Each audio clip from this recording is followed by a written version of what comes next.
les sanctions de la commission de discipline concernant les incidents de Paris-Marseille, Arsenal qui va passer à l'action pour Houssem Aouar ou encore la rumeur Gareth Bale Tottenham de plus en plus pressante, c'est parti pour le journal Made in Foot du 17 septembre. La commission de discipline était très attendue ce mercredi 16 septembre pour trancher concernant les nombreux incidents autour de PSG-OM dimanche dernier. Et l'instance de la LFP a dévoilé toutes ses décisions à propos des 5 cartons rouges de Amavi, Benedetto, Neymar, Paredes ou encore Kurzawa durant la rencontre entre le PSG et Metz. Levin Kurzawa a d'ailleurs été le plus lourdement sanctionné. Coupable d'avoir lancé la bagarre générale en adressant un coup de pied à Jordan Amavi, le Parisien est copé de 6 matchs de suspension. Déjà absent hier face à Metz, il manquera encore les rencontres face à Nice, Reims, Angers, Nîmes et Dijon. Kurzawa sera de retour le 1er novembre prochain contre le FC Nantes. De leur côté, Neymar et Paredes ont été suspendus 2 matchs plus 1 avec sursis et seront donc de retour contre Reims le 27 septembre prochain. Côté olympien, Jordan Amavi impliqué dans la bagarre avec Kurzawa prend 3 matchs fermes. D'ores et déjà suspendu pour le match de ce soir contre Saint-Etienne, il loupera aussi Lille le 20 septembre et Metz le 26. En revanche, le gaucher sera toutefois là pour le déplacement à Lyon le 4 octobre prochain. Enfin, Dario Benedetto a écopé d'un seul match qu'il purgera ce soir face à Saint-Etienne. A noter que la commission de discipline n'en a pas encore fini avec le classique puisque Angel Di Maria a été convoqué pour la prochaine réunion le 23 septembre afin de s'expliquer concernant son crachat vers Álvaro González.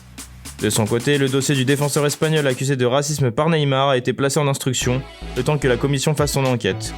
Enfin, en ce qui concerne les propos homophobes de Neymar, la Ligue a expliqué hier qu'elle n'avait pas encore été saisie à ce sujet. Sur le terrain hier, le PSG a connu les plus grandes difficultés du monde à venir à bout du FC Metz. Comme face au Bayern Munich, Lens ou Marseille, le jeu offensif des Parisiens était loin d'être flamboyant, et cela s'est traduit par une 7ème mi-temps consécutive sans marquer le moindre but. Julian Draxler a d'ailleurs évité une crise à Paris en inscrivant l'unique réalisation de la rencontre au bout du temps additionnel, sur un ultime rush de Di Maria. Cette victoire 1-0 en infériorité numérique qui plus est à l'arraché lance enfin la saison des Parisiens qui restaient sur 2 défaites consécutives la semaine passée contre Lens et Marseille à chaque fois sur le score de 1-0. Le milieu de terrain allemand donne aussi un peu d'air à son entraîneur, très décrit en interne ces dernières heures, notamment par le vestiaire. Mais Thomas Tuchel n'a pas passé une excellente soirée par ailleurs. En effet, le technicien qui assistait à l'expulsion d'Abdou Diallo à l'heure de jeu a surtout été contraint de terminer la rencontre à 9 après la sortie sur blessure de Juan Bernat à la 84e minute.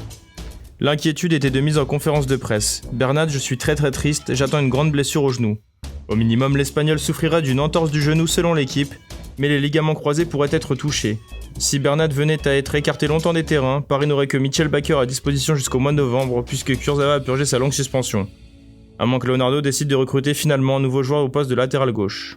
Côté mercato maintenant, Arsenal devrait rapidement passer à l'action pour Houssem Aouar, le milieu de terrain de 22 ans qui est la priorité sur le mercato de Mikel Arteta, pourrait faire l'objet d'une offre au-delà de 40 millions d'euros d'après Téléfoot.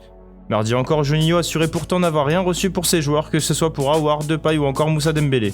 Le remplaçant d'Houssem Aouar est d'ailleurs tout trouvé en la personne de Lucas Paqueta.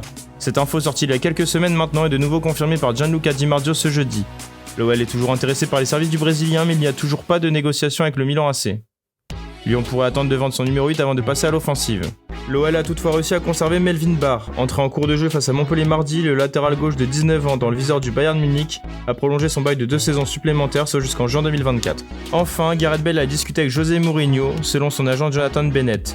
Gareth a parlé avec José et lui a expliqué à quel point les Spurs avaient une place particulière dans son cœur. L'attaquant de 31 ans blacklisté au Real Madrid serait très intéressé par un retour à Tottenham, là où il s'est révélé. The Telegraph parlait il y a quelques jours d'un potentiel échange avec Dele Alli et une somme d'argent.